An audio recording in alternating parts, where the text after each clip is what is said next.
contract or part of contract that conveys right to use an asset for a period of time in exchange for consideration.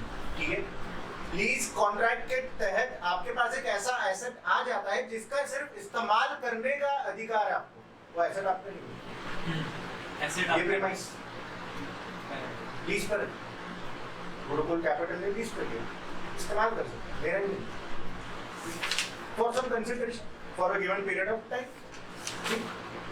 Lessor is the entity that provides right to use. That provides मतलब ये मकान मालक laser है और हम लोग है लस्सी। Accounting कैसे करेंगे इन सब बातों की? जैसे ही आप किसी कॉन्ट्रैक्ट में, लीज कॉन्ट्रैक्ट में एंटर करोगे, आपके सामने एक लायबिलिटी प्रस्तुत हो जाएगी। सर लायबिलिटी क्यों प्रस्तुत है? आपने किसी के साथ कॉन्ट्रैक्ट किया, मैं तेरा प्रीमाइस रेंट पे लेता हूँ 5 साल, उसमें लिखा ना रेंट भरना है हर महीने इतना, हो गया ना कॉन्ट्रैक्ट, ऑब्लिगेशन खड़ा हो गया 5 साल तक देना है, तो लीज लायबिलिटी क्रिएट होगी। अच्छा, इस लीज लायबिलिटी के बदले आपके पास एक एसेट आ गया जिसे आप इस्तेमाल कर सकते हैं, राइट ऑफ यूज एसेट, ठीक है, ओके। तो इसलिए जब इनिशियल मेजरमेंट की हम बात करते हैं ना, तो पहले लायबिलिटी कैलकुलेट होती है, क्योंकि उस कॉन्ट्रैक्ट के तहत लायबिलिटी तो एस्टैब्लिश हो गई, हर महीने इतना हो, फिर प्रेजेंट वैल्यू पे करते ये करते होगा तो बाद में आएगा सकती है, पर लायबिलिटी पहले एस्टैब्लिश हो जाती है। क्या बोल रहे हैं इनिशियल मेजरमेंट? लायबिलिटी कैसे करेंगे? Liability is initially measured at present value of the lease payments that have not yet have been paid. भैया जो पे हो गया वो लायबिलिटी कैसे है ना, ये आगे आता हूँ, वो उसके क्वेश्चन में करा नहीं पाऊंगा, तो कंसेप्ट बता के जोड़ दूंगा। वो payment in arrears and payment in advance, rent अगर आप महीने की शुरुआत में भर दिया तो लायबिलिटी कैसी, लेकिन रेंट अगर साल के अंत में भरेंगे तो लायबिलिटी रहेगी, तभी ना तो लीज लायबिलिटी बनेगी। पूरा पढ़ो, lease liability, for something to become lease liability it has to be first a liability. जो पे हो गया वो कैसी लायबिलिटी, ठीक है। तो इसलिए उसने डेफिनेशन में लिख के बोला बेचारे ने, IFRS 16 में पैरा 26 में क्या बोल रहा, lease payments that have not yet been paid. अगर आपका मकान मालिक आपको बोलता है मैं आपको 5 साल की लीज तो देता हूँ, लेकिन पहले 3 महीने का किराया मेरे को अभी आज थोड़े, तो वो आपकी लीज, ये 3 महीने का रेंट आपकी लीज लायबिलिटी का पार्ट नहीं बनेगी, क्योंकि वो पे आउट हो गई, ठीक है क्या। Lease liability includes fixed payment, मतलब जो मंथली रेंटल आप जो भरते हो वो सारा कुछ आ जाएगा। इसमें कुछ amounts expected to be payable under residual value guarantees. 5 साल तक मैं किसी का कोई एसेट कुछ यूज करता हूँ, उसको बोलता हूँ ये 5 साल बाद आपको इसकी मिनिमम रेसिडुअल वैल्यू इतनी तो मिली जाएगी, कहीं से नहीं मिली तो मैं दे दूंगा, तो गारंटी रहती है कि मैंने उसको गारंटी दे दी कि 5 साल बाद, मतलब वो होता है ना जेसीबी वेसीबी लेते हैं, जस्ट एग्जांपल दे रहा हूँ, कुछ अच्छा बड़ा लॉन्ग टर्म कॉन्ट्रैक्ट है, डैम बन रहा, ब्रिज बन रहा, तो चलेगा बहुत साल तक। बाकी लिए मैंने किसी से जेसीबी लेकर आया, बोले भैया 5 साल तुम ऐसा ऐसा मस्त उससे खोदते रहोगे, 5 साल बाद मेरे एसेट की कुछ वैल्यूज नहीं बचेंगी। उसको बोलूंगा भैया 5 साल बाद 5 लाख तो तेरे को मिल ही जाएंगे, कहीं और से नहीं मिले तो मैं दे दूंगा, तो भी मेरी लीज लायबिलिटी का पार्ट बन जाएगा, क्योंकि कॉन्ट्रैक्ट में आ गया ना, it's an obligation to me, although uncertain but it's an obligation. Options to purchase the asset that are reasonably certain to be exercised. हाँ भैया, मतलब आपने 5 साल तक उसका फावड़ा वापरा, वो बोले कि 5 साल के अंदर में फावड़ा खरीद लेना, आपको लग भी रहा है कि आप फावड़ा खरीद लोगे, ठीक है, फावड़ा खरीदने का जो पैसा है वो भी हम लीज लायबिलिटी में जोड़ देंगे, ऑब्लिगेशन हो। अगर आपको लग रहा है reasonably certain to be exercised, इतने कॉम्प्लेक्स ऐसे वो है, इट्स इन द टेक्स्ट पढ़ाना पड़ रहा हूँ, ठीक है, इतना ऐसे कुछ कॉम्प्लेक्स आपको एग्जाम में नहीं है ना, this is for your understanding. जो एसेट ने लिया है उसी को परचेज, हाँ सही कह रही, ये प्रीमाइस अभी रेंट पे 5 साल बाद मैं खरीद ही लूँ, और अगर रीजनेबली सर्टेन है कि मैं खरीदने वाला हूँ, जोड़ो परचेज प्राइस भी लो। टर्मिनेशन की पेनल्टी, 5 साल का कॉन्ट्रैक्ट किया, 3 साल में अगर आओगे कि कैंसिल करना है, पेनल्टी लगेगी, ठीक है, वो पेनल्टी बीच में जोड़ो, सभी सब जोड़ते ही जा रहे हो। इसके बाद क्या बोल रहा है, right of use asset. Right of use asset, देखिए इसमें मैंने पहले लायबिलिटी आती है, फिर एसेट आता है। एसेट कितना रहेगा, जितनी लायबिलिटी। इसमें आप लेकिन ये बातें जोड़ सकते हैं जो पहले मिस आउट हो गई। ये देखिए, लीज पेमेंट्स मेड एट और बिफोर द कमेंसमेंट डेट, है ना, जो पैसे आप ऑलरेडी भर चुके थे वो आपने लीज लायबिलिटी में नहीं लिए थे, वो आप आरओयू में ले सकते हो। ROU at the end of the day depreciative होना है, तुम कुछ भी करो उसके साथ, है ना। लीज लायबिलिटी क्या है कि आगे जितना पेमेंट है वो आरओयू तो कोई दिक्कत नहीं ना, अगर वो 5 लाख की जगह 6 लाख का भी हो क्या प्रॉब्लम है, आरओयू को कोई नहीं टोटल पे किया या करना पड़ सकता है, आएगा। Direct cost stamp paper duty, legal कुछ खर्चे जो भी हो गए directly related to your asset, वो भी इसमें जोड़ सकते हो, कोई दिक्कत नहीं। और क्या, estimated cost of removing dismantling, future cost. आपने भारत सरकार से कोई जगह लीज पे ली, बोले माइनिंग करेंगे, माइन जब एस्टैब्लिश करो तब तुरंत सरकार आके बोलती भैया माइन लगाई, जब पूरा हो जाए और खत्म हो गया, सब खत्म हो गया, और जब ऐसे छोड़ के जाना है ना, माइन हटा के जाना है, डिसमेंटलिंग कॉस्ट। डिसमेंटलिंग कॉस्ट का भी प्रेजेंट वैल्यू में जोड़ना पड़ता है, मेरे प्रेजेंट वैल्यू लिखा नहीं है, चलो ठीक है, एस्टिमेटेड कॉस्ट ऑफ डिसमेंटलिंग वगैरह भी इसमें जोड़ना पड़ेगा, ठीक है। क्या क्या आया आरओयू में, पहले तो लीज लायबिलिटी का पैसा ले लो, फिर ऐसा पैसा ले लो जो लीज लायबिलिटी का पार्ट नहीं बन पाए क्योंकि आप पहले ही पे कर चुके थे, तो डायरेक्ट खर्चे होंगे वो भी ले लो, और ऐसा कोई फ्यूचर कॉस्ट आ रहा होगा डिसमेंटलिंग, रिमूवल और ये वो टाइप का माइन शेइंग में रहता है ये सब, वो भी आपको जोड़ देना है, कोई दिक्कत नहीं। सबसे आपका आरओयू बन जाएगा, आरओयू मस्त नॉर्मल तरीके से डेप्रिशिएट होता over the lease period. Lease term, वो एक जो लीज पीरियड में भी बोल रहा था, लीज टर्म कितना रहेगा भैया, पहले तो नॉन कैंसिलेबल पीरियड, ये इतने टाइम तक तो आपको लीज लेना ही पड़ेगा। जब भी आप कुछ ऐसे कमर्शियल प्रॉपर्टी वगैरह रेंट करने जाना, वो बोलते हैं कि भैया कम से कम 1 साल तक रखो, 1 साल तक आपको नहीं वापस नहीं, कोई बात नहीं, मेरे को मेरा रेंट मिलना चाहिए 1 साल तक मिनिमम, नॉन कैंसिलेबल इतना तो मेरे को चाहिए, ठीक है। नॉन कैंसिलेबल पीरियड आ गया, period covered by an option to extend the lease if reasonably certain to be exercised. अगर आपके पास कोई एक्सटेंशन का ऑप्शन है, आपने कहीं पर 3 साल की दुकान रेंट की और आपके पास ऑप्शन है कि 1 साल और आप रेंट कर सकते हो, और आपको लग रहा है कि मैं रेंट करूंगा अभी, तो आपका टोटल लीज टर्म हो गया 4 साल, 3 साल फिक्स्ड, 1 साल का जो ऑप्शन था वो, समझ रहे क्या बेटा?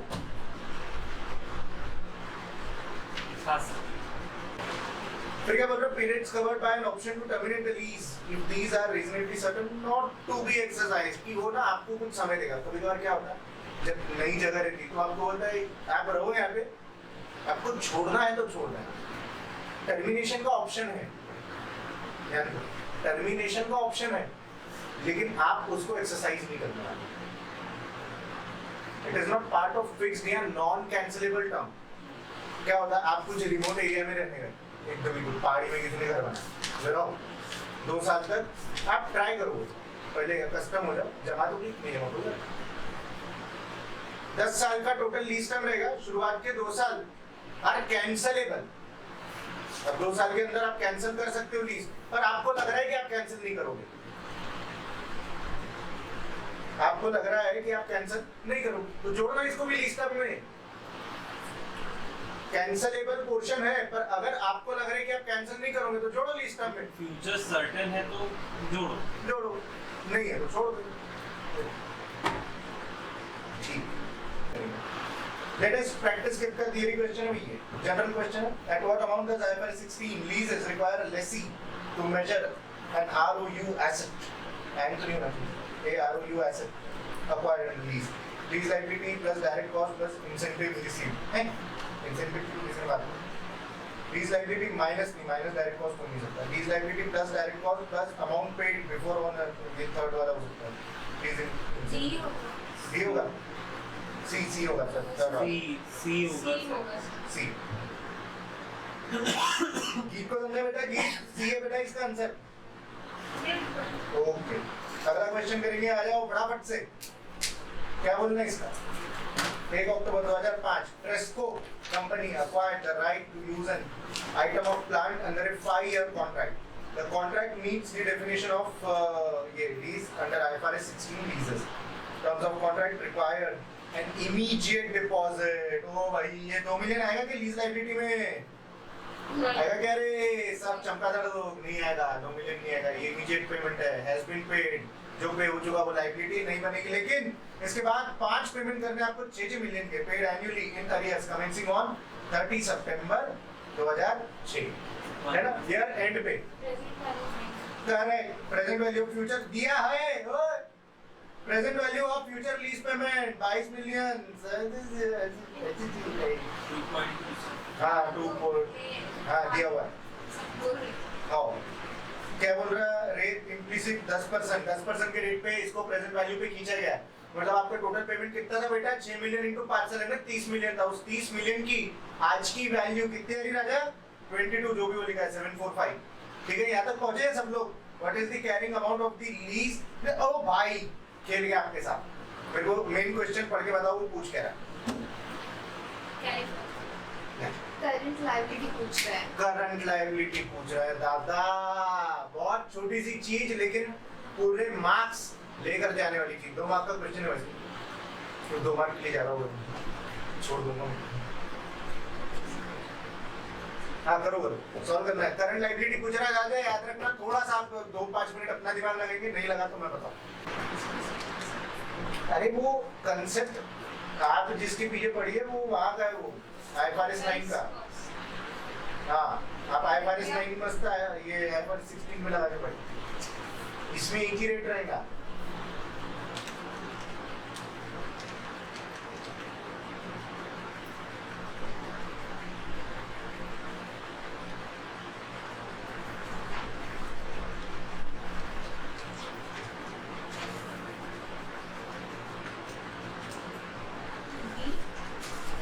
मालूम नहीं है।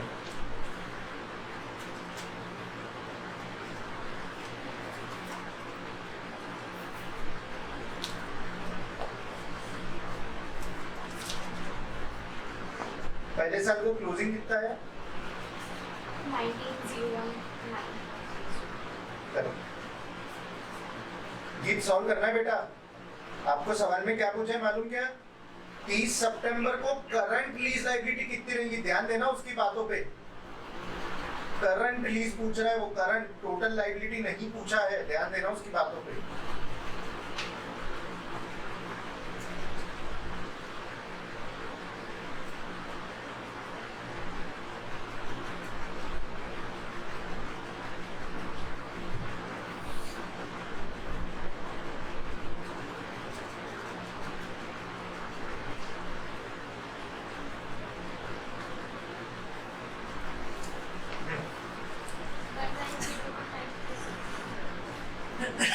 कौन नहीं कर रहा उसको? ठीक है, कैसे करते लीज वाले?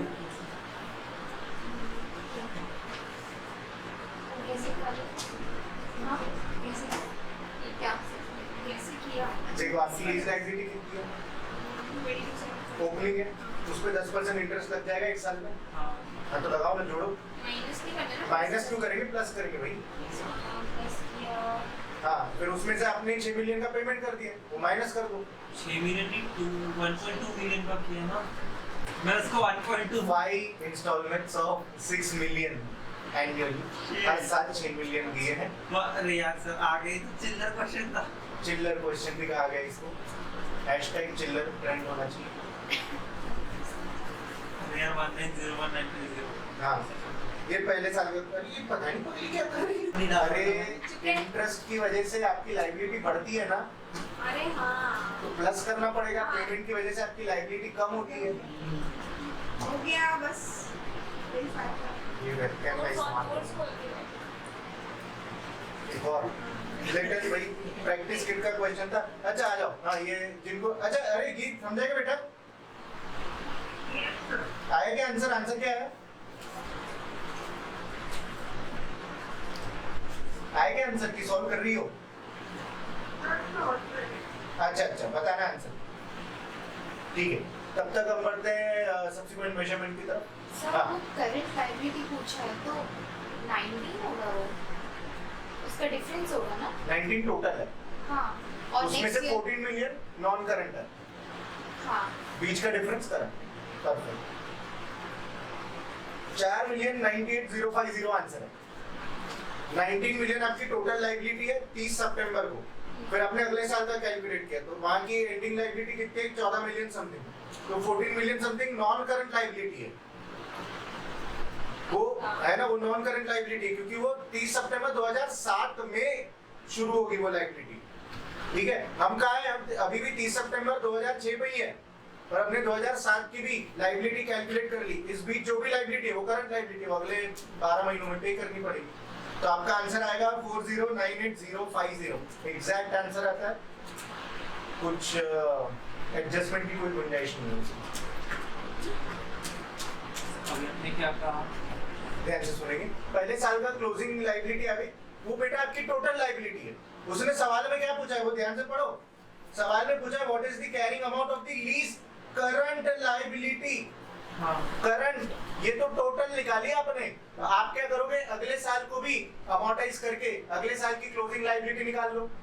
अगले साल की मतलब एज ऑन 30 सितंबर 2007, हाँ ऐसी इसी तरीके से, ठीक है। तो वो लायबिलिटी आ जाएगी। तो वो जो लायबिलिटी है वो 30 सितंबर से शुरू होने वाली है ना, हाँ। ठीक है। तो इसके बीच का जो डिफरेंस रहेगा वो आपकी करंट लायबिलिटी जो आपको अगले साल में पे ऑफ करनी रहेगी। सर अगले साल तो 6 मिलियन पे कर रहा है। वो वैसे मैच नहीं होता, ये सिर्फ आप अपनी लायबिलिटी को रिप्रेजेंट कर रहे हो, रिकॉग्नाइज कर रहे हो, आपका एक तरीका।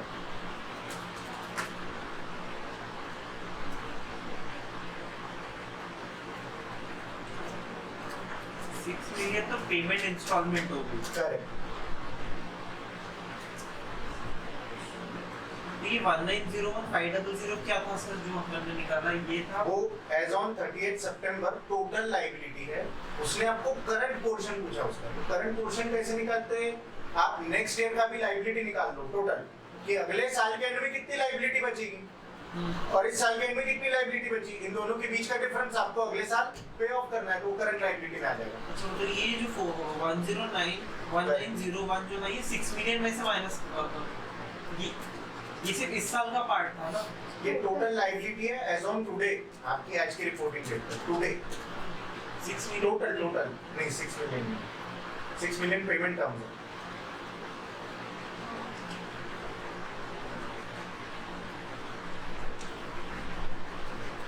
जिनको नहीं समझ रहा उनको बता दूं भैया, आपने जो निकाली है 30 सितंबर की लायबिलिटी क्लोजिंग, वो आपकी टोटल लायबिलिटी है, ठीक है। आपको अगले साल की भी लायबिलिटी निकालनी पड़ेगी। अगले साल की मतलब नेक्स्ट ईयर जो भी है, नेक्स्ट ईयर एंडिंग तब की आपको टोटल लायबिलिटी निकालनी पड़ेगी। इन दोनों के बीच का डिफरेंस आपकी करंट लायबिलिटी, क्योंकि वो आपको पे ऑफ करना पड़ेगा नेक्स्ट 12 मंथ में। 4098,050 शुड बी द आंसर। आपकी 2007 की लायबिलिटी 14 मिलियन समथिंग आएगी, 14,921,450। चलिए सब्सिक्वेंट मेजरमेंट की तरफ बढ़ते हैं। सब्सिक्वेंट मेजरमेंट में आपका इंटरेस्ट अनबाउंड होना शुरू हो जाएगा। पहले भी पढ़ चुके हम, ये शब्द से हम वाकिफ हैं, हमें पता है कि ये शब्द क्या होता है। अनबाउंड जैसे डिस्काउंट होता है, डिस्काउंट का एकदम अपोजिट होता है अनबाउंड, है ना। जो आपका एक इंटरेस्ट अमाउंट निकल कर आया होगा पिछले क्वेश्चन में, पहले साल का 22,745 वाला कुछ एक इंटरेस्ट आया होगा, दैट इज अनबाउंड इंटरेस्ट। वो आप उससे आपकी लायबिलिटी बढ़ जाती है और आपका एक्सपेंस भी बढ़ जाता है। एक्सपेंस डेबिट टू लायबिलिटी वाली बात हो गई है, मतलब basically finance cost debit to lease liability. आपकी लीज लायबिलिटी बढ़ाएगा, ये आपकी लीज लायबिलिटी बढ़ाएगा, इंटरेस्ट आपकी लीज लायबिलिटी बढ़ाएगा। पेमेंट कैसे होगा, पेमेंट होगा तो कैसे होगा, अरे लायबिलिटी का पेमेंट हो गया लायबिलिटी का डेबिट करेंगे, लायबिलिटी क्रेडिट है, लेकिन ये रसगुल्ली लायबिलिटी को डेबिट कर देंगे, lease liability debit to cash bank जो भी, ठीक है। हाँ भैया आपके सामने टेबल है, क्विकली बता रहा हूँ, ध्यान दे देंगे फटाफट। मैं इस पर क्वेश्चन सॉल्व नहीं कराऊंगा, ये कोई मतलब बहुत भारी टॉपिक नहीं है, सिमिलर है, बस कैलकुलेशन में थोड़ा सा अंतर होता है, कंसेप्ट वही है।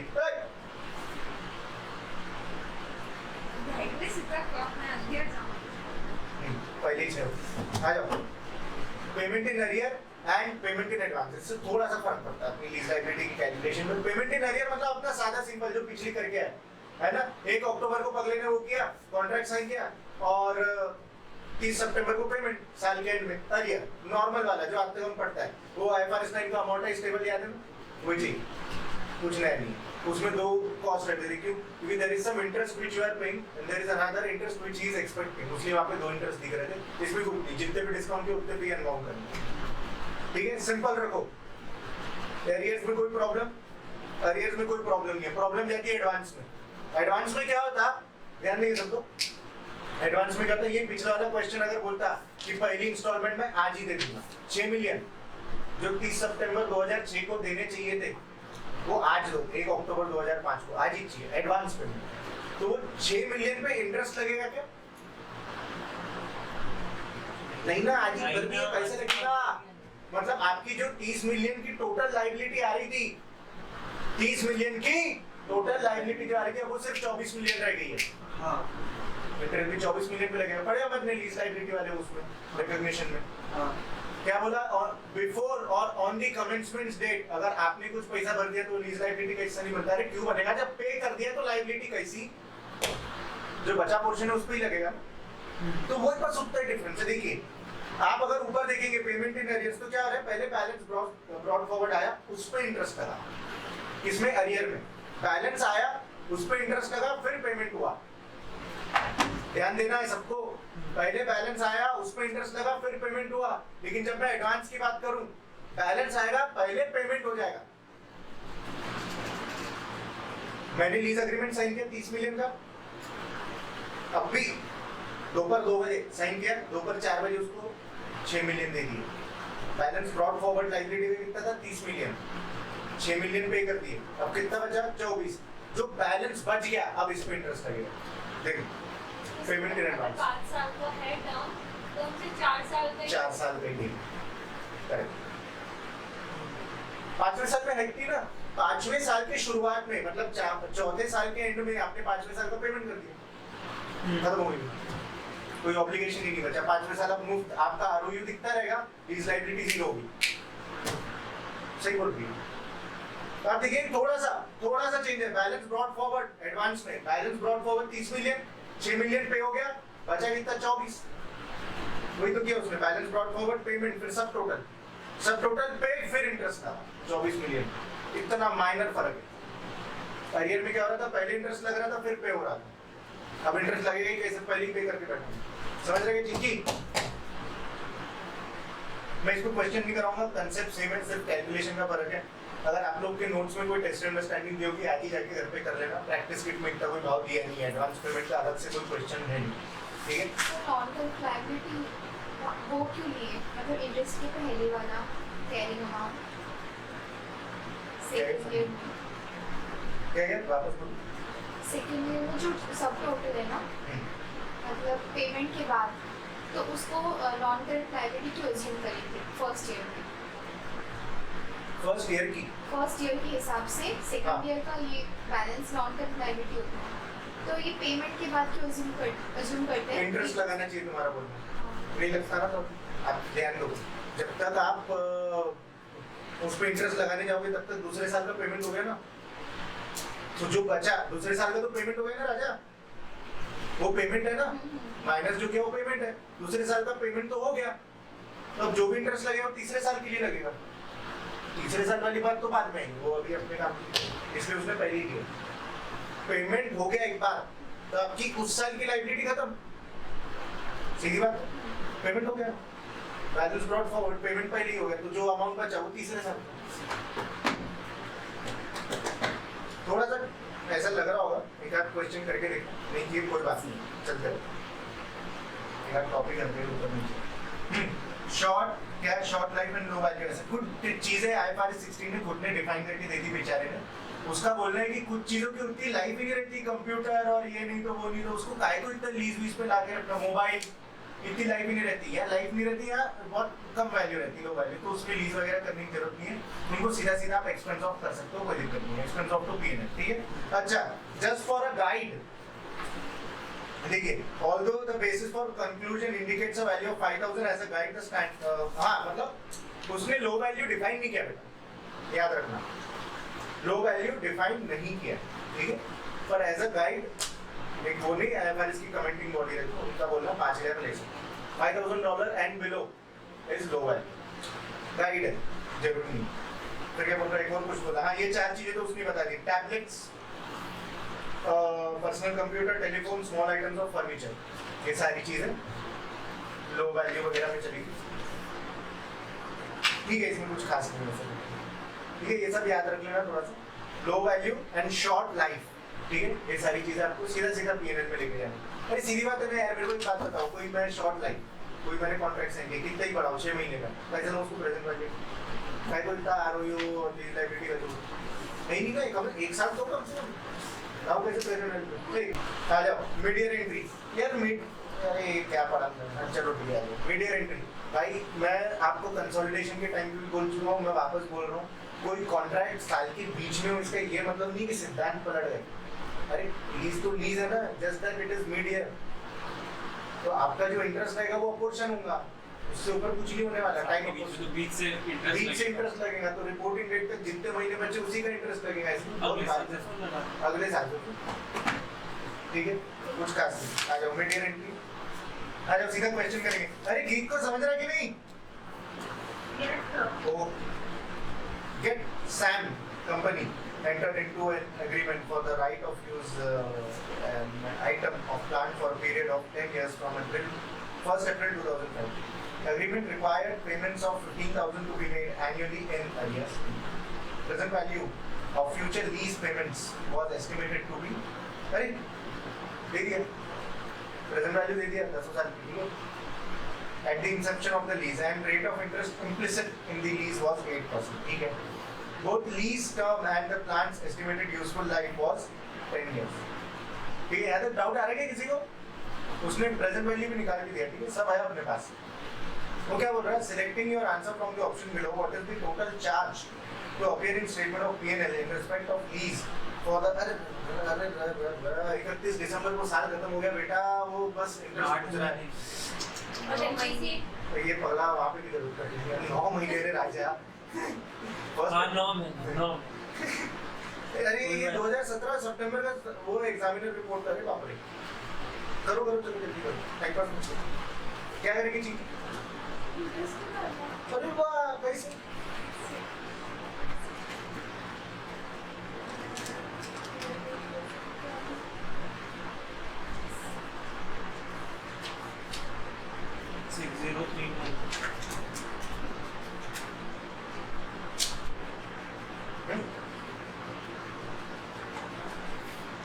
टोटल चार्ज ही पूछा है ना.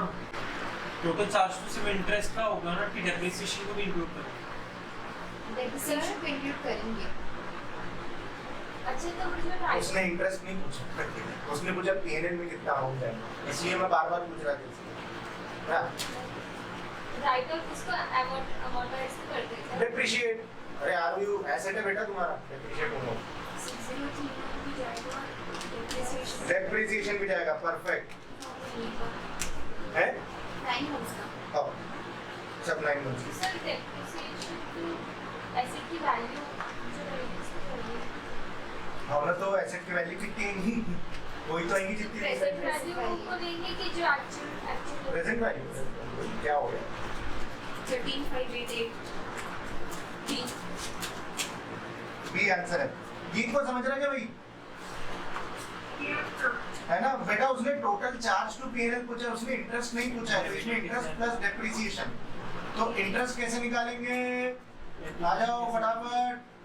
आपकी लीज लायबिलिटी है 1,06,50,000. इस पे कितना 8%. पर क्योंकि हम सिर्फ साल के 9 महीने ऑपरेट कर रहे हैं तो मैं इसे 9/12 कर दूंगा. आपका कुछ और आ जाएगा. मेरे ख्याल में ये आता है 6039. अब इसके अलावा आपको डेप्रिसिएशन भी निकालना पड़ेगा क्योंकि वो भी चार्ज टू पीएनएल ही है. डेप्रिसिएशन में भी आपके एसेट की वैल्यू उतनी रहेगी जितनी आपकी लीज लायबिलिटी की वैल्यू है. वही 1,06,50,000 पे मैं इसको बस 1/10 करना है. नहीं नहीं 1/10.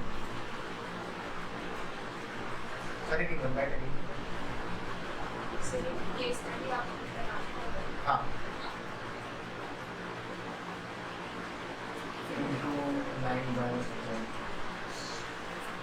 डेप्रिसिएशन 7549 है ना. हाँ 3580. चलो आई होप गीत आपको समझ में आ रहा होगा. गीत आंसर इज 13588 बेटा. कुछ डाउट है तो पूछ लो.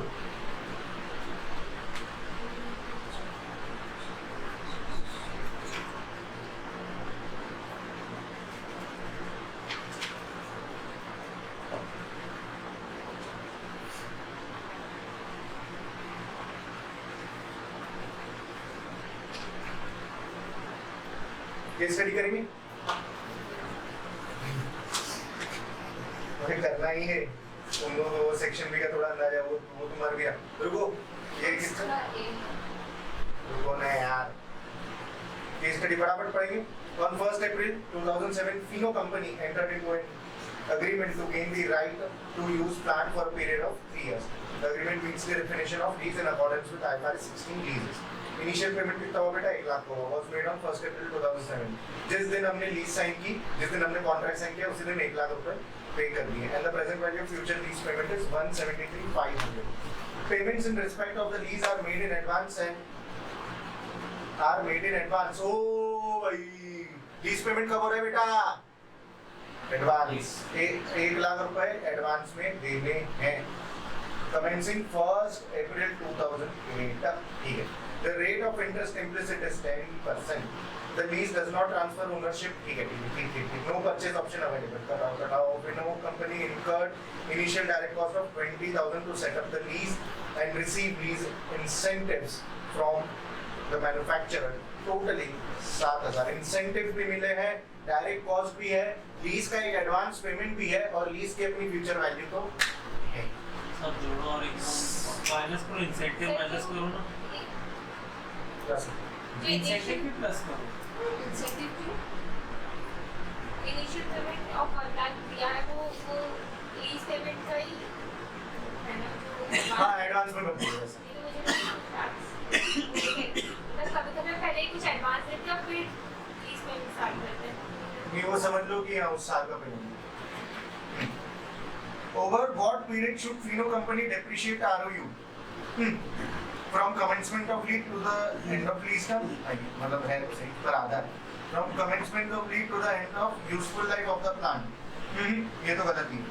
From commencement of ये भाई बीच में गाय क्यों घास दे रहे हो? अच्छा Of the lease to the longer of end of lease term and end of useful life of the plant. No. From commencement of the lease to the shorter end of the lease term and B. सुनो, अगर आपको ऐसा लग रहा है कि आप अपनी लीज एक्सटेंड करोगे, D answer. From commencement of lease to the shorter end of lease term पहले खत्म हो जाए, ये यूजफुल लाइफ पहले खत्म हो जाए. सिंपल. D answer. क्यों? क्योंकि आपकी लीज टर्म लंबी जा सकती है. सिंपल बात. उतना प्लान चलते ही नहीं, वो तो तुमने चला. ऐसा देखो भारत सरकार इनकम टैक्स के हिसाब से क्या बोलती कि आपकी गाड़ी 5 साल में डिप्रीशिएट हो जानी चाहिए. तो क्या 5 साल बाद में गाड़ी नहीं चला ना राजा, पर उसकी लाइफ 5 साल ही. ठीक है वैसा बोल रहा हूँ. करेक्ट. हाँ तो इसमें लीज के हिसाब से. हाँ इनिशियल कॉस्ट ऑफ आरओ निकाल पाएंगे क्या? क्या जोड़ते हैं? हाँ पहले तो लीज लायबिलिटी का अमाउंट जोड़ दो, फिर उसमें डायरेक्ट कॉस्ट जोड़ दो. 20,000 की 7,000. फर्स्ट अप्रैल को पूछ रहा है. हाँ मैं तो कैपिटल एक्स करूंगा ना उस पे. लीज लायबिलिटी, इसमें डायरेक्ट कॉस्ट जोड़ दो, इसमें इंसेंटिव भी जोड़ दो और इसमें वो पैसा भी जोड़ दो जो आपने स्टार्टिंग में ही भर दिया था पर वो लीज लायबिलिटी का भाग नहीं बन पाया, जिसे हम एडवांस बोल के आगे बढ़ जाएंगे. Lease liability 173,500, direct cost I guess 20,000. 7,000 के आपको कुछ और बेनिफिट्स हुए और 1 लाख का आपने एडवांस भरा है. इनिशियल पेमेंट तो लेगी नहीं ना सर? इनिशियल पेमेंट नहीं लेगी ना क्योंकि उसका फ्यूचर का प्रेजेंट वैल्यू क्या है? इनिशियल पेमेंट ऐड करना है ना बेटा, वो एडवांस है. वो प्रेजेंट वैल्यू में कैलकुलेट ही नहीं होगा. आज का पैसा आज ही दे दिया तो क्या प्रॉब्लम? तो प्रेजेंट वैल्यू में कैसे आएगा?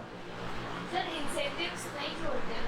एक मिनट बस. अगर राइट ऑफ उसमें जोड़ेंगे इनिशियल पेमेंट. हाँ इनिशियल पेमेंट जोड़ेंगे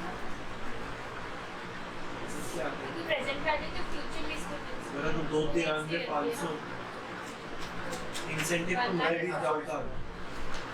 बाय मिस्टेक. मिस्टेक. मतलब होगा कि नहीं होगा. अरे माइनस करना. क्या इंसेंटिव तो सर उनकी तरफ से मिला तो एक तरह से अपने लिए कॉस्ट रिडक्शन. हाँ कॉस्ट रिडक्शन हो गई. करेक्ट.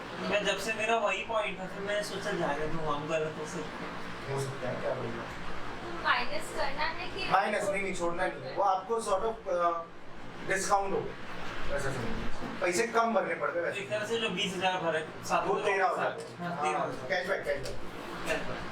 इतना भारी कैशबैक आने लगे सर. पहले आता था. मैंने अपने आंखों के सामने जोमेटो पे उबर ईट्स पे ऐसा ऑर्डर देखा हूँ कि हमने सैंडविच भी मंगाई और हमको 4 रुपए भी मिले.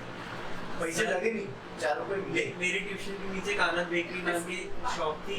हाँ. उनको मैंने 30 रुपीज पेमेंट किया, कैश लिया उनसे 30 रुपए. मैंने बोला मैं आपको यूपीआई करता हूँ, मुझे कैश दो. फिर समोसा खाना था और मुझे 30 रुपए कैशबैक आ गया. वो अभी भी वो ट्रांजैक्शन पड़ी होगी वो मुफ्त समझ मुफ्त के साथ। ठीक है, लीज इंसेंटिव माइनस कर दीजिएगा। आंसर क्या है बेटा? 286,500। आगे सबका सर नहीं समझा ये वाला, एक बार आप ही बता दो। लीज लायबिलिटी का अमाउंट जोड़ दिया पहला 173 वो तो वैसे ही आ गया। कुछ एडवांस पेमेंट था जो लीज लायबिलिटी का भाग नहीं है, वो 20 में आ जाएगा। प्लस 1 लाख। कुछ डायरेक्ट कॉस्ट आपको लग गए शुरुआत में 20,000 के, 20,000 और कुछ इंसेंटिव मिल गए 7,000। सर वो 1 लाख प्लीज लाइबिलिटी का इंस्टॉलमेंट नहीं मान सकते, वो इनिशियल पेमेंट मतलब कुछ और ही चीज़ है ऐसा, क्योंकि कैलकुलेशन के टाइम पे फिर से माइनस करेंगे प्रेजेंट वैल्यू से, है ना? वो 1 लाख रुपए सॉर्ट ऑफ आपको लीज लायबिलिटी के लिए डिसरिगार्ड कर, लीज लायबिलिटी ठीक है। लीज लायबिलिटी आपकी कहाँ से शुरू हुई है? 173 से शुरू हुई, 173 फाइनेंस लीज लायबिलिटी। अभी हम आरओयू पे काम कर रहे हैं, ठीक है। लीज लायबिलिटी हाँ, क्योंकि अब ये 173,500 जो भी ये प्रेजेंट वैल्यू है इसी को पे करना, वो 1 लाख तो हो चुका, वो छोड़ दो। What is not a liability we will not calculate, पर वो 1 लाख हमारा एसेट है, इसलिए उसको आरओयू में जोड़ा। सर इसका आंसर है क्या? 286,500 बोलते हो। मतलब अभी हमारा आंसर है कि आंसर दिया हुआ है, क्योंकि इसमें तो नहीं है ना आंसर। इसके नहीं, आंसर इसमें सॉरी तुम लोग के मुंह में नहीं आंसर जमा करो ना यार, वो फिलिंग लाइन तुम लोग कर नहीं रहे। अरे भाई घी हो रहा है कि नहीं सवाल? हाँ, क्वेश्चन नंबर 3 करना बेटा, फटाफट करना है। In which two of the following situation which charging these payments to profit and loss be correct accounting treatment as in no profits advantage of an optional leased asset has low underlying value.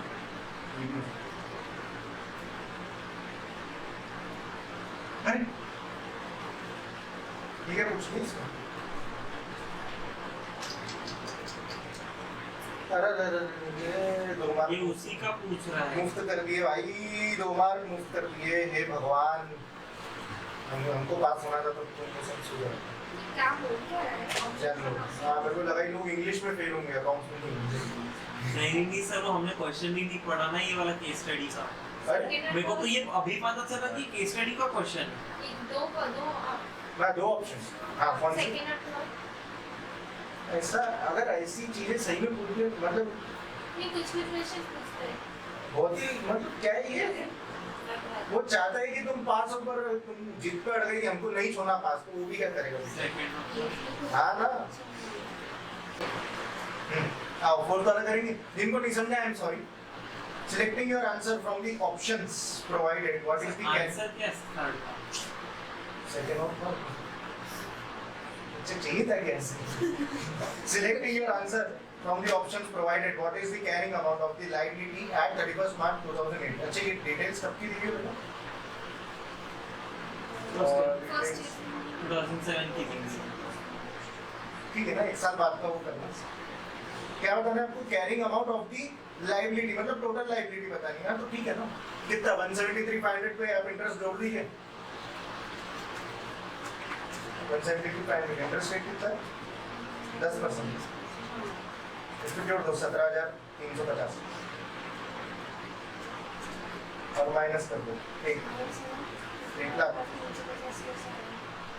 करता हूँ यार, मैं बहुत बार करता हूँ ऐसे।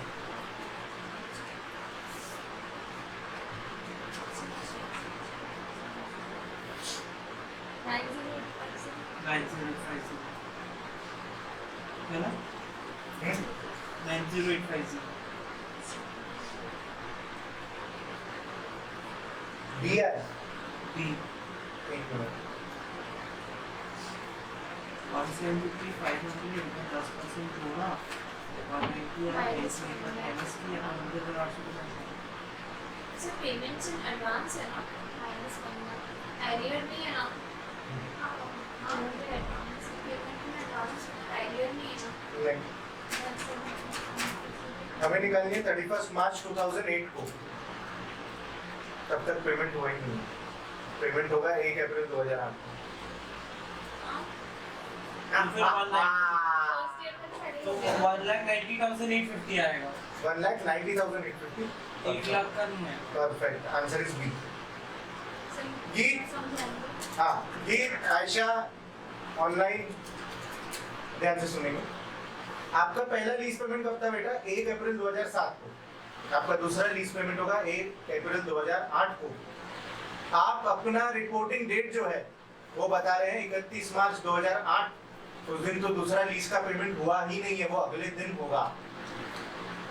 तो आपकी जो लायबिलिटी थी इनिशियल 173,500, उस पर इंटरेस्ट तो लगेगा लेकिन पेमेंट माइनस नहीं होगा। क्यों? क्योंकि वो 1 अप्रैल को होगा और हम कहाँ पर 31 मार्च को। तो आपकी लायबिलिटी कितनी दिखेगी? 198,850, क्योंकि आपके लीज पेमेंट की डेट है 1 अप्रैल। ध्यान दीजिएगा सब लोग, जिनको समझ समझा क्या? ओके, आ जाओ फिफ्थ वाला। On 1st October 2007, Pino Company entered into a different lease agreement. क्या बोलते हैं? Different lease agreement on another piece of equipment. Lease runs for 10 months, and payments of 1,000 per month are payable in arrears. As an incentive to enter into lease, Pino receives the first month rent free. Pino wishes to take advantage of optional recognition exemption. ठीक है, optional recognition exemption मतलब कोई या तो short life या low value.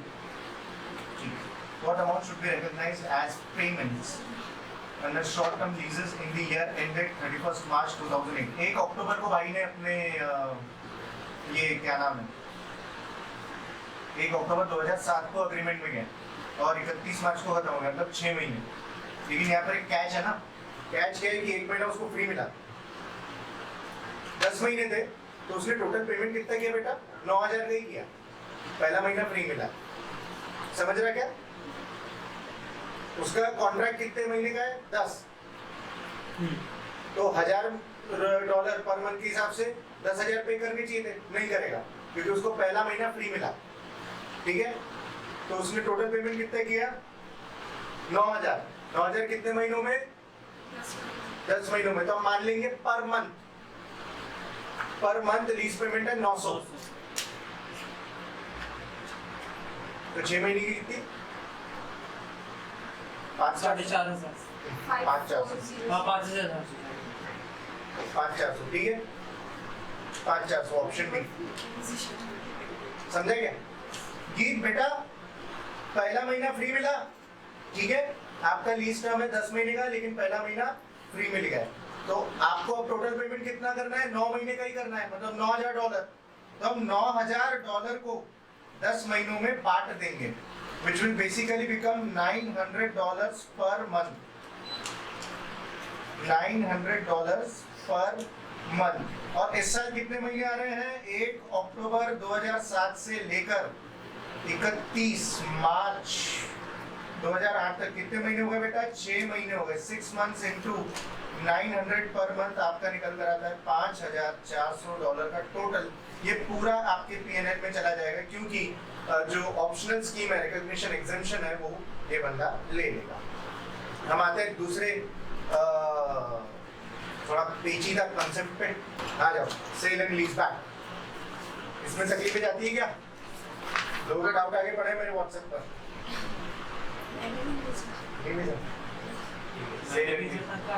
मैंने तेरे से पूछा था ट्रांसफर सेल करना। आ जाओ पढ़ेंगे सेल एंड लीज बैक। इसमें क्या हो रहा है भैया कि मैंने अगले को अपना कोई एसेट बेच दिया, पैसे ले लिए और फिर मैंने उसको बोला यही एसेट मुझे अब लीज पे दे। ये आप बेवकूफ़ बनाने की कोशिश कर रहे हो दुनिया को। दुनिया बेवकूफ़ बनेगी नहीं क्योंकि दुनिया में IFRS 16 आ गया। IFRS 16 बोलते हैं कि हम सेल मानेंगे नहीं, मानती। तो बोले हमको जो पैसे मिले उसका क्या करें? बोले लोन दिखाओ। तो क्या होता है इसमें IFRS 15 इन्वॉल्व हो जाता है। सेल है ना, तो सेल जहाँ पर भी सेल आएगा, रेवेन्यू आ गया, वहाँ पर IFRS 15 आ जाएगा। Revenue from contract with customers वो आ गया। उसने वही बोला है सेल एंड लीज बैक के जब कुछ भी सवाल आए या सिचुएशन आए तो उसने बोला है first apply IFRS 15 and determine whether it is sale of asset. If it is prove to be a sale, अगर वो सही में सेल है तो हम IFRS 16 लगा सकते हैं। This is done by This is done by determining control of the asset. Control सामने वाले के पास चले जाना चाहिए। हर चीज का determination, even in consolidation, it was control. Control हमारे पास होना चाहिए। अगर आप अपने asset का control पूरे तरीके से सामने वाले को दे देते हो तो ठीक है, ठीक है। मतलब उसकी मर्जी, अगर उसको बिल्डिंग रेनोवेट करानी हो करा सकता है, उसका asset है ना भाई। लेकिन अगर मैंने उसको एसेट बेच दिया फिर भी वो रिनोवेशन नहीं करा पा रहा, फॉर एग्जांपल, मतलब उसका क्या कंट्रोल, फिर एसेट करके कुछ नहीं, मतलब एसेट आज भी आपका ही है, आप दुनिया को बेवकूफ बनाना चाहते हो इसलिए आपने एक सेल दिखा दी और उसी को लीज बैक कर लिया, मतलब कंट्रोल भी आज भी आप ही का है। अगर कंट्रोल भी आज तक मेरा ही है तो ये सेल हो ही नहीं सकती, उससे जो पैसे मिले वो सिक्योर्ड लोन ऐसा मान लेते हैं। तो IFRS 15 में अगर सेल प्रूव हो गया तो बहुत बढ़िया, सेल प्रूव हो गया तो हम लीज भी दिखा सकते हैं, अगर सेल ही नहीं हुई तो एसेट अभी भी मेरे उसमें एग्जिस्ट कर रहा है ना। तो step 2 step 2 transfer is not a sale, then the amount received is treated as a loan. If the transfer is not a sale, then seller lessee continues to recognize the transferred asset and will recognize financial liability equal to transferred proceeds.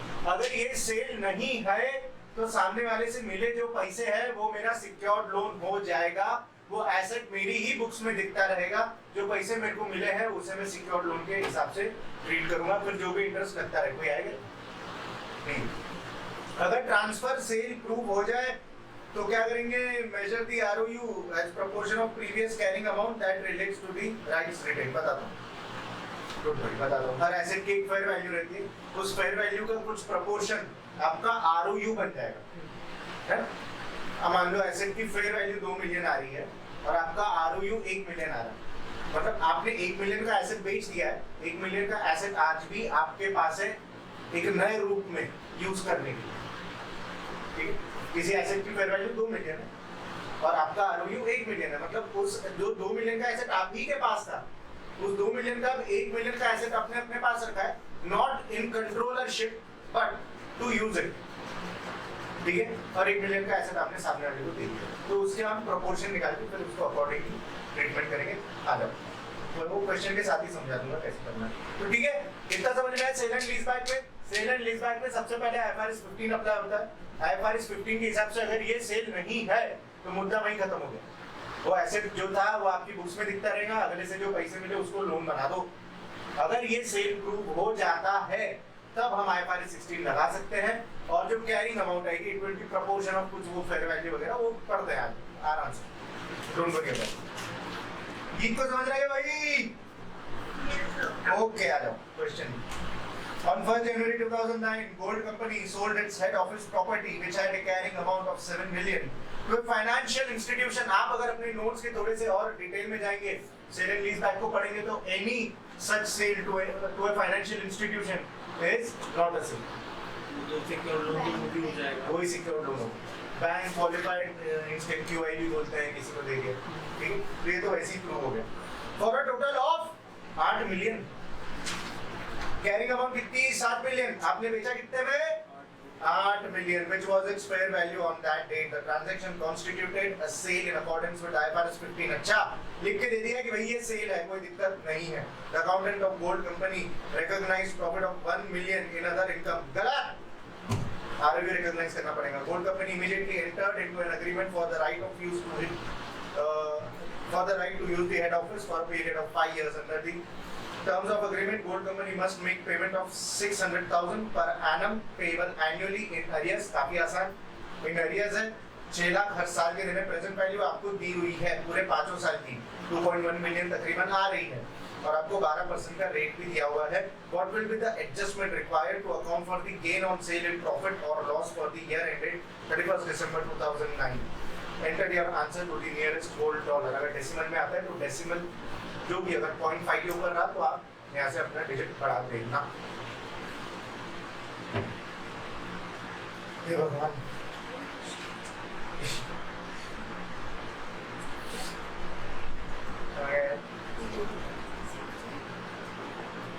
Sir जो present value है वो selling price मतलब वो 8 million है क्या, मतलब जो proportional calculate करने वाले हैं? समझा नहीं, वापस बताओ। राइट ऑफ यूज का जो है ना ट्रांसफर ऑफ सेल में, मतलब अगर ट्रांसफर सेल हुआ तो वहाँ पे लिखा है proportion of previous carrying amount, तो जो प्रेजेंट वैल्यू दिया है क्वेश्चन में तो वो मतलब सेलिंग प्राइस है क्या? बता दो कैसे करूँ। देखिए आपकी एसेट की वैल्यू कितनी थी बेटा?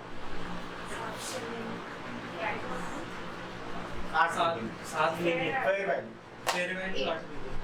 8 मिलियन। उस 8 मिलियन में से आपने कितना रिटेन किया? रिटेन लॉजिकली सोचो। पूरा 8 मिलियन। मैं अगर आपको बोलूं आपने रिटेन किया, कुछ एसेट आपने रिटेन किया है, एसेट का फॉर्म बदल गया है पर एसेट आज भी आपके पास है, उस एसेट की वैल्यू कितनी? 7 मिलियन। 8 मिलियन 7 मिलियन आपको भले उसकी फेयर वैल्यू मिली है। प्रपोर्शन सोचो। आपने कहा एसेट का फेयर वैल्यू 8 मिलियन। 8 मिलियन ये मैंने बेच दिया। बेच दिया, हाँ, वो बिक गया। पर कुछ मैंने अपने पास रिटेन भी किया। रिटेन भी क्या रिटेन किया?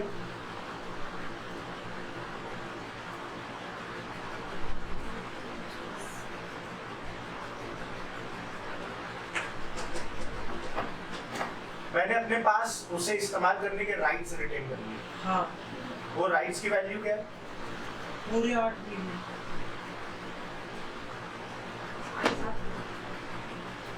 7 मिलियन का तो है ही नहीं, गेम ही नहीं। सर बट आप अभी आप हाँ, हाँ। बोला कि फाइनेंशियल इंस्टीट्यूशन को अगर सेल एंड लीजबैक वाला केस है तो उसको सेल नहीं मानते। तो पर उसने लिख के दिया ना क्वेश्चन में, दिस इज सेल, क्या बोलूं? इसको यूजुअली सिक्योर्ड लोन नहीं मानते। आप काय को जाओगे बैंक, बैंक आपके हेड ऑफिस का करेगा क्या? कोई नॉर्मल दूसरी कंपनी भी तो होगा। खैर नहीं है, उसने क्वेश्चन में लिख के था उसके हिसाब से करना, वो कंफ्यूज करते हैं। मेरे को एक बात बताएंगे, आपने जो राइट ऑफ यूज रिटेन किया है वो आपकी लीज लायबिलिटी के बराबर रहेगा? क्या लीज लायबिलिटी की वैल्यू दी है? 2162,850 तो 2162,850 आपने रिटेन कर लिया अपने पास। 8 मिलियन की प्रॉपर्टी थी, उसमें से 2162,850 आपने अपने पास रखा हुआ है अभी भी, which is nothing but 5 साल चलाने का अधिकार। अगर आपने 8 मिलियन पे 1 मिलियन कमाया है तो 2162 का भी कुछ पोर्शन आता होगा इसमें, वो आपको अपने पीएनएल से हटाना पड़ेगा क्योंकि उतना एसेट आज भी आपके पास है। बचा हुआ आप अपने पीएनएल में दिखा सकते हो। प्रॉफिट का proportion। प्रॉफिट का भी वही तो बोल रहा है ना, what will be the adjustment required to account for the gain on sale in profit or loss for the year ended? तो कुछ पोर्शन आज भी आपके पास है। कितना पोर्शन आपके पास है? 2162,850। वो पोर्शन जब आप ही के पास है तो उस पर तो प्रॉफिट हो ही नहीं सकता। सही जा रहा है? तो उतना प्रोपोर्शनल प्रॉफिट जो है वो पीएनएल में से माइनस करो। इतना ही होगा।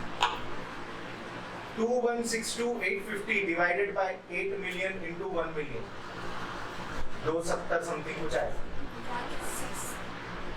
2162,850 divided by 8 million.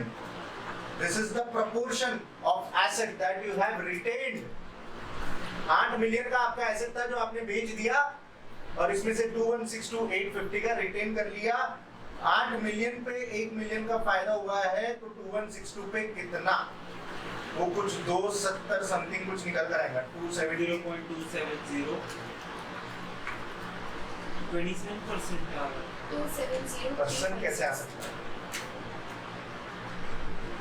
270 मिलियन वगैरह में तुमने कुछ गलती की मेरे ख्याल से। मेरे को एक बात बताओ, कंसेप्ट समझे क्या? 8 मिलियन पे 1 मिलियन कमाया तो 2162 वाला जो अमाउंट है उस पे कितना प्रॉफिट, और वो नलिफाई होगा, वो प्रॉफिट हुआ नहीं क्योंकि उतना एसेट अभी भी आपके पास पड़ा है, तो मैं हटा दूंगा पीएनएल से, पीएनएल डेबिट तो 70356 परफेक्ट। अच्छा 1 मिलियन तो किया ही नहीं। तो 703 ठीक है, इजी। तो आपको इसको असेस कैसे करना है? फेयर वैल्यू कितनी थी, हमारे पास कितना बच गया, मुद्दा खत्म। 8 मिलियन पे 1 मिलियन का गेन हुआ है, 8 मिलियन पे 1 मिलियन का गेन हुआ है, तो जितना एसेट हमारे पास पड़ा उस पे गेन हो ही नहीं सकता, प्रोपोर्शनेट निकाल लो, बचा हुआ आपका प्रॉफिट ऑन डिस्पोजल। ठीक, आ जाओ हम शुरू करेंगे टॉपिक 4 आज का, IAS 37 एंड IAS 10। ये मोस्टली रिलेट करता है प्रोविजन से। ठीक है, देखेंगे सब लोग, देखेंगे अभी वो बाद में रिसर्च करते रहना। आ जाओ IAS 37 and IAS 10। Provision, provision एक ऐसी लायबिलिटी है जिसकी टाइमिंग या अमाउंट अनसर्टेन है, हमें नहीं पता। कोर्ट केस कब पैसे भरने पड़ेंगे वो भी नहीं पता, कितने वो भी नहीं पता ही नहीं बोले तो किस बात की लाइबिलिटी नहीं लाइबिलिटी तो है पता नहीं तो उसका प्रोविजन बना सकते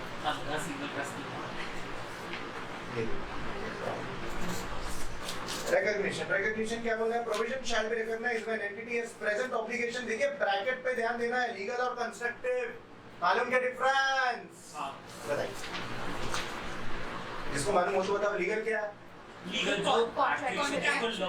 जो कॉन्ट्रैक्चुअल है या संविधान में लिखा है ये आप कंस्ट्रक्टिव कंस्ट्रक्टिव जो किसी वर्ड पास्ट प्रैक्टिसेस पे डिपेंड कंपनी की पॉलिसी जो किसी और past policy, जो किसी वर्ड या फिर किसी ऐसे एक्शन से उस चीज को पुश कर रहा है मतलब Widely action known initiate within- कर रहा है हाँ within public सामने वाले को आपने विश्वास दिलाया विश्वास दिला दिया थ्रू मार्केटिंग और एडवर्टाइजमेंट कि हम ऐसा करके करके दिखाया कॉन्ट्रैक्ट पे कहीं नहीं और हम for करके reputation रेप्यूटेशन डेवलप कर लेंगे कि हम तो ऐसा करते करके बढ़िया जैसे कोई मार्केटिंग वाला जो हाँ, 30 दिन के अंदर तो गोरे नहीं हुए तो पैसा वापस आए नहीं मालूम नहीं मेरे वहाँ माँ-बाप पे पर क्या वो है ना कि वो लोग जब भी हम एक ऑर्डर प्लेस करते हैं वो लोग एक फ्री प्लान करते वैसा ही हाँ अब वो हम लोग भी बहुत करते हैं खुद कर मैंने अपने घर में भी गमला नहीं लगाया तो जरा तो देखना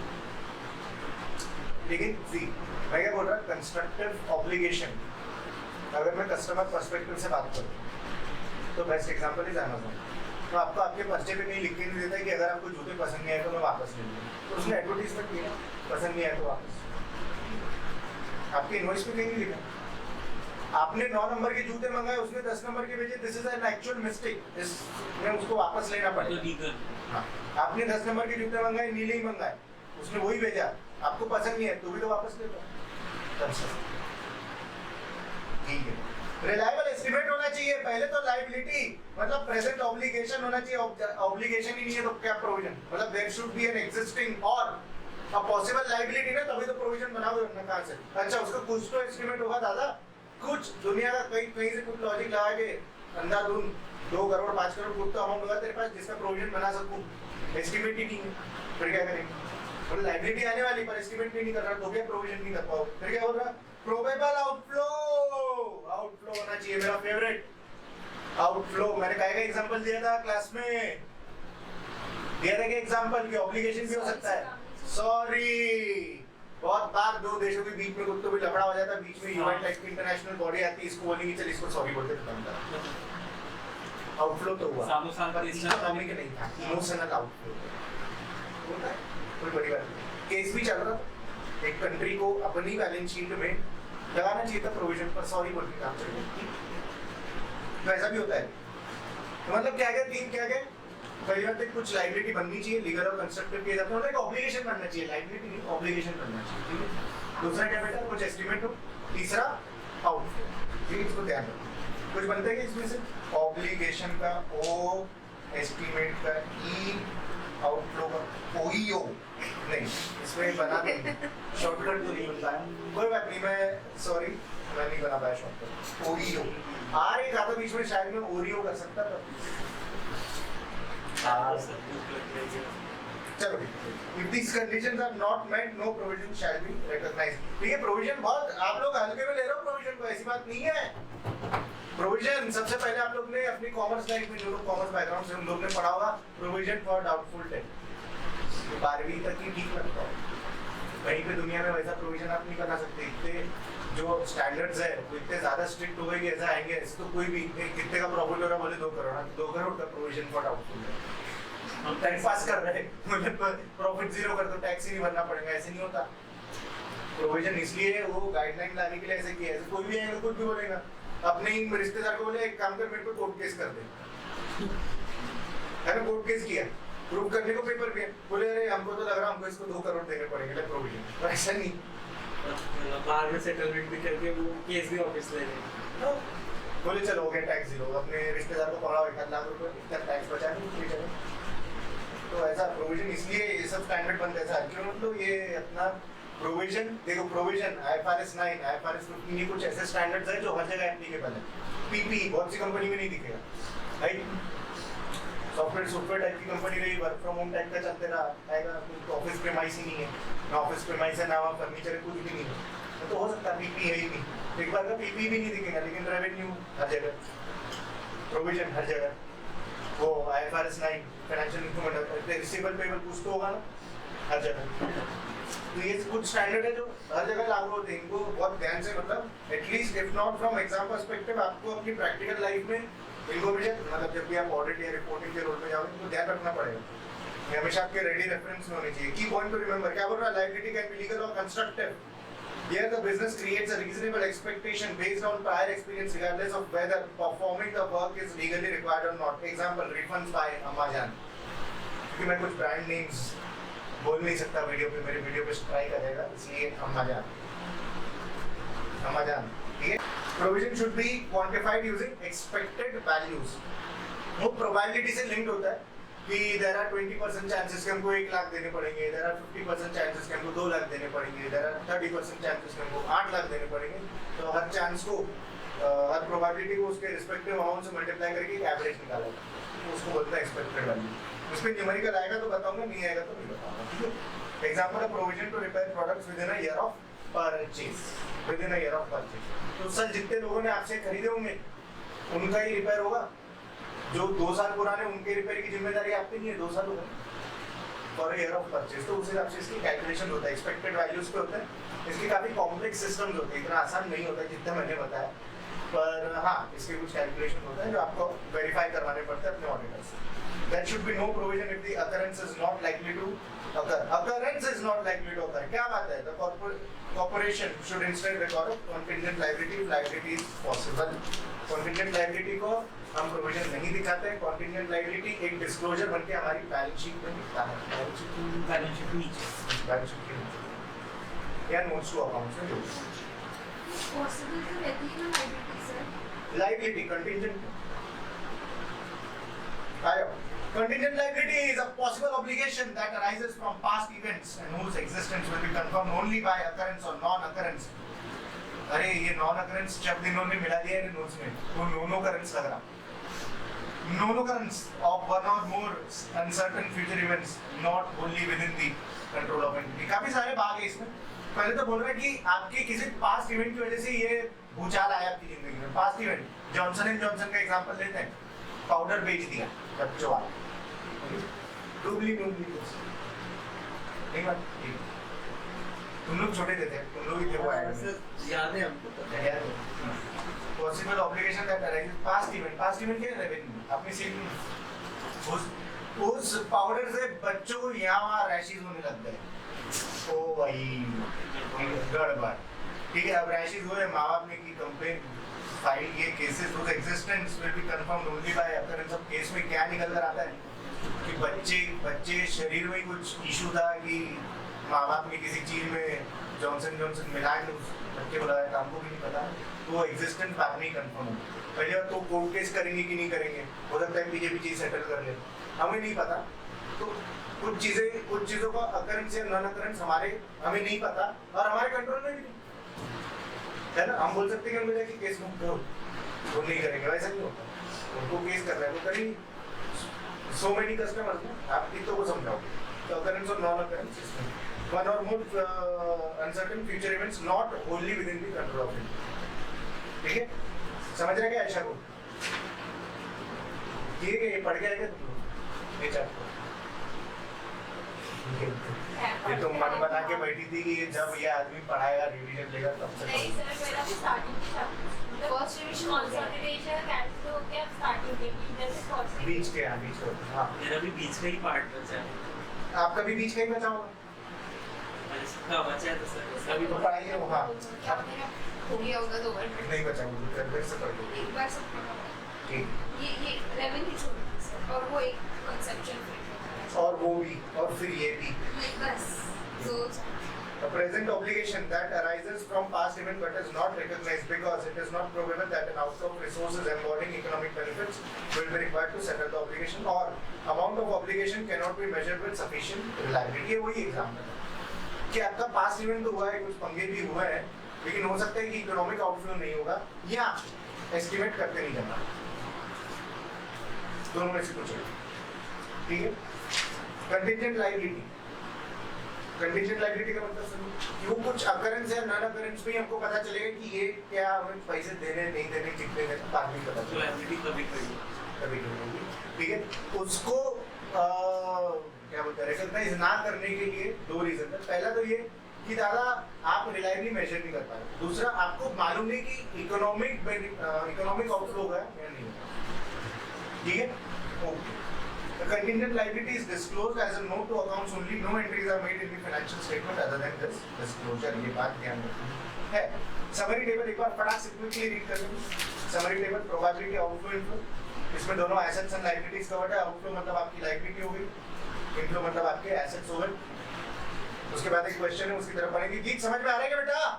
हाँ भैया, provision should be made for both constructive and legal obligation. True That's what it. Discounting may be used when estimating amount of provision. Discounting में भी यूज्ड ना true The restructuring provision must include estimated cost of retraining or relocating continuing staff. और restructuring provision must include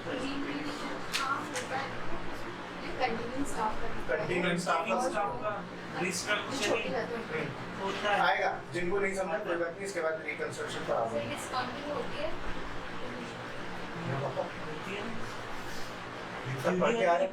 वो dismantling cost क्या है दीदी? IAS 16 का provisioning करो। लेकिन इसको कैपिटलाइज करना उसका एसेट्स में ऐड करो।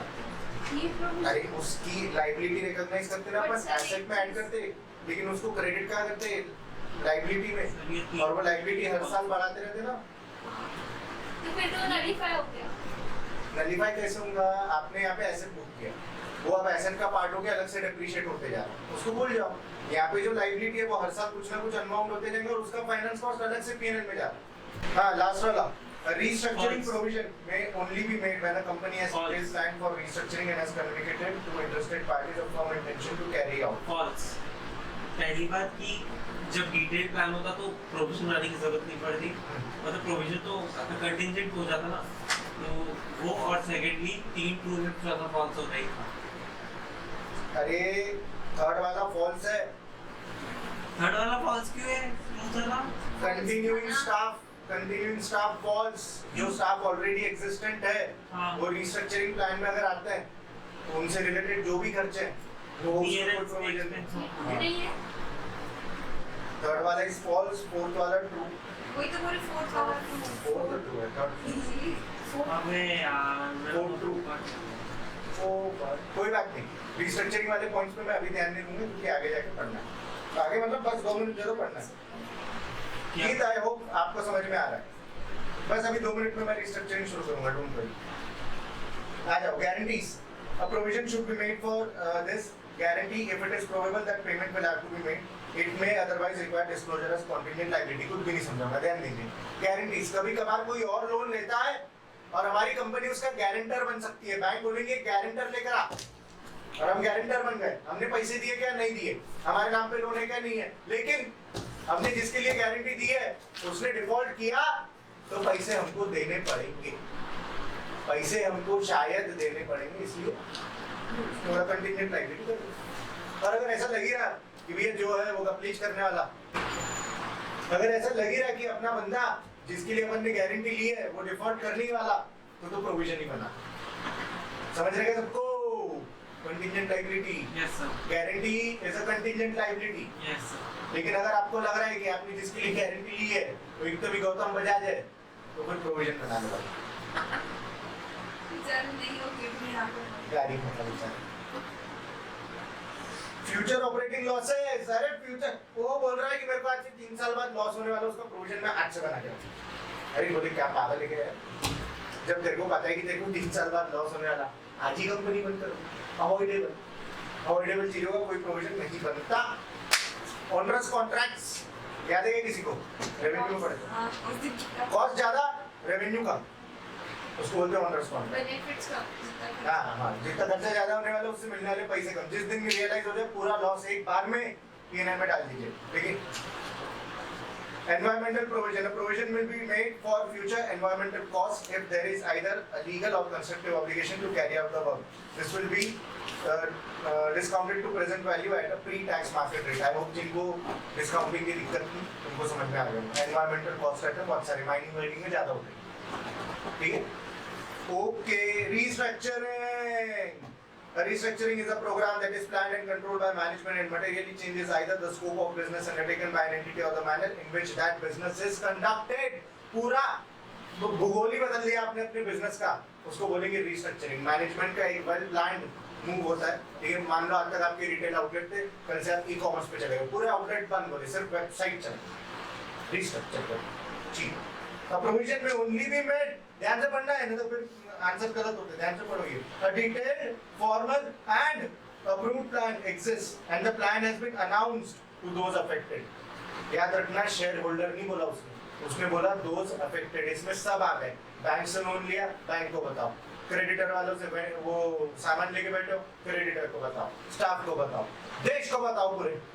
पूरे रेडियो पे अनाउंस करो. होता मतलब कैसे न्यूज़पेपर में कभी कर देना पड़ता है कि हम लोग रिस्ट्रक्चर कर कभी कभी एज पर डायरेक्शन.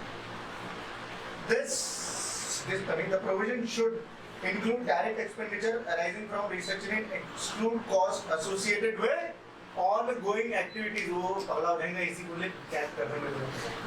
हाँ, ध्यान देंगे, डायरेक्ट एक्सपेंडिचर जो कि आपके रिस्ट्रक्चरिंग से रिलेटेड है, सिर्फ उसी का प्रोविजन बनेगा. ऑनगोइंग एक्टिविटीज से रिलेटेड आप कुछ भी कर रहे हो, उसका एक्सपेंडिचर कोई, उसका कोई प्रोविजन नहीं. मतलब इसमें वही आता है, रीट्रेनिंग एंड रीलोकेटिंग स्टाफ.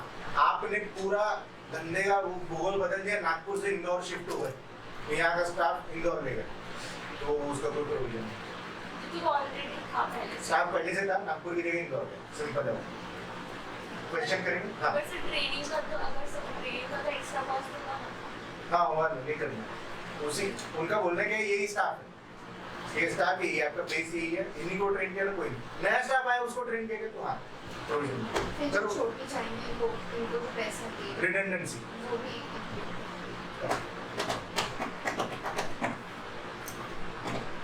थोड़ा सा इसकी थियरी पढ़ना रे. अच्छा छोड़ मत देना, मैंने एकदम आधे आधे में लिखा, फटाफट से पढ़ाने के लिए. क्वेश्चन देखेंगे सब लोग. गीत बेटा क्वेश्चन देखना है वाला. कीटरली कहाँ से नाम लेकर आती है यार ये बंदी.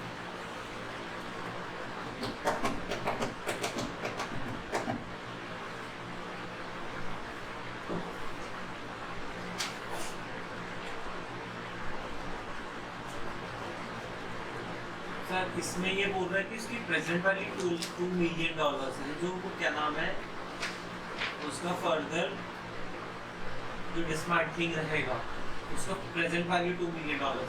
तो इस केस में ऐसा देखा जाए तो ये पूछ रहा है कि 2 मिलियन के फ्यूचर कॉस्ट कैसे फाइनेंशियल स्टेटमेंट में रिकॉग्नाइज होगा. तो वो तो कैपिटलाइज होगा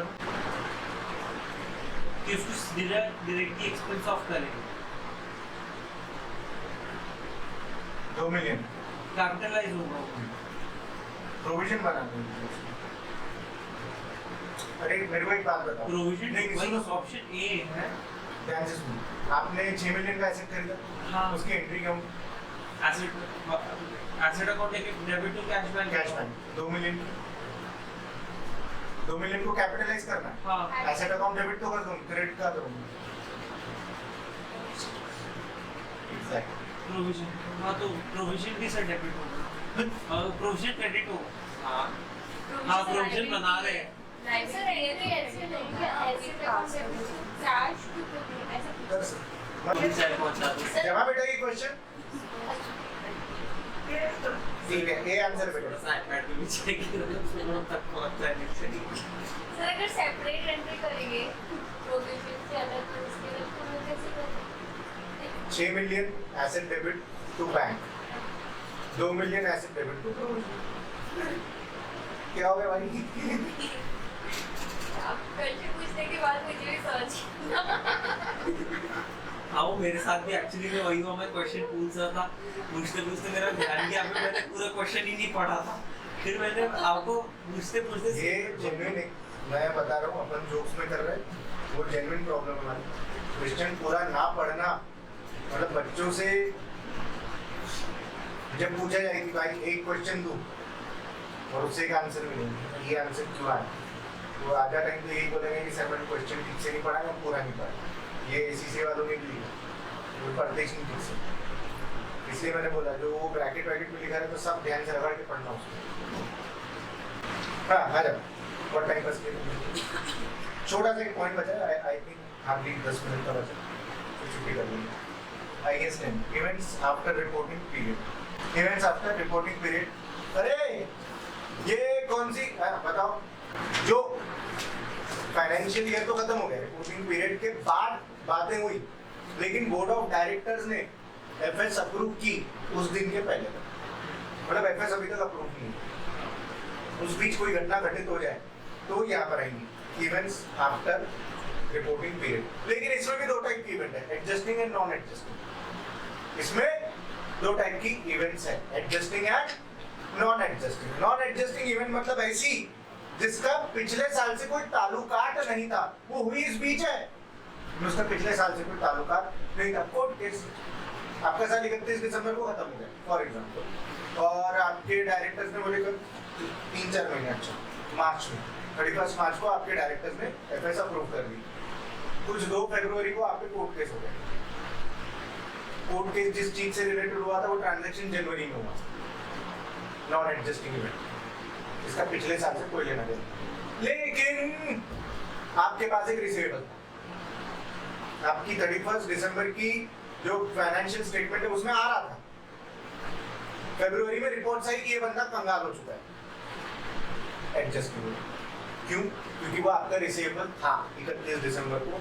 अब जब एफएस इशू करने के पहले पता चल गया कि इससे पैसे नहीं मिलने वाले, मतलब हमारा एसेट ओवरस्टेटेड है, रिसीवेबल ज्यादा दिखा रहे, करो ना, खत्म करो, रिसीवेबल खत्म करो, रिसीवेबल क्रेडिट करो, पीएनएल डेबिट कर दो, हटाओ, right of, impairment of receivable, impairment of financial asset, FRS में ये नहीं है, अरे उससे कुछ और सोचते हैं। अरे रेगुलर बात है, टैक्स रेट के चेंज रेगुलर बात है, एक बार एस्टिमेट कर दिया ना, टैक्स रेट के चेंज से फर्क पड़ेगा ऐसे किसने बोला, बहुत सारी चीजें बदल सकती है, आगे जाके प्रोविजन बदल गई, ये हो गया वो हो गया, तो फिर उसमें इसका मेन पर्पस क्या, इवेंट्स आफ्टर रिपोर्टिंग डेट का मेन पर्पस क्या है? एडजस्टिंग इवेंट्स निकालना, उनको फाइनेंशियल स्टेटमेंट में एडजस्ट कर देना। एडजस्टिंग इवेंट्स क्या आपने जो ऐसी चीज जो 31 दिसंबर तक एग्जिस्ट कर रही और उसके रिलेटेड कुछ सिग्निफिकेंट चेंज आया है, लेकिन ये तो क्लोज हो गया, पर एफएस इशू होनी बची है, तो कर लो एडजस्ट, कोई बात। जैसे बी हो गया, बी हो गया, करेक्ट, क्योंकि उसमें देखा जाए तो वो एफएस इशू करने के मान लो आप नाम जो मारना है आपको, हाँ सर भी सर भाई पढ़ाया कौन सर थोड़ा छुट्टी मारे ना आपका रात को सुना, तो जैसे फ्रॉड हाँ तब डिटेक्ट नहीं हुआ था, फाइनेंस स्टेटमेंट बन गई, रिपोर्टिंग डेट तक फ्रॉड डिटेक्ट हो गया, तो अब ये चीज डिस्क्लोज फाइनेंशियल स्टेटमेंट में होगी, डिस्क्लोज नहीं, एडजस्ट भी होगा, एडजस्ट भी करो, फ्रॉड हुआ है, हाँ। अगला इन्वेंटरी कैश कुछ सब गड़बड़ा हो गया, हाँ, तो ये सब होगा। और देखा जाए तो फिर उस हिसाब से डी भी होना चाहिए, बट डी इसलिए नहीं क्योंकि वहाँ टाइम मेंशन नहीं है।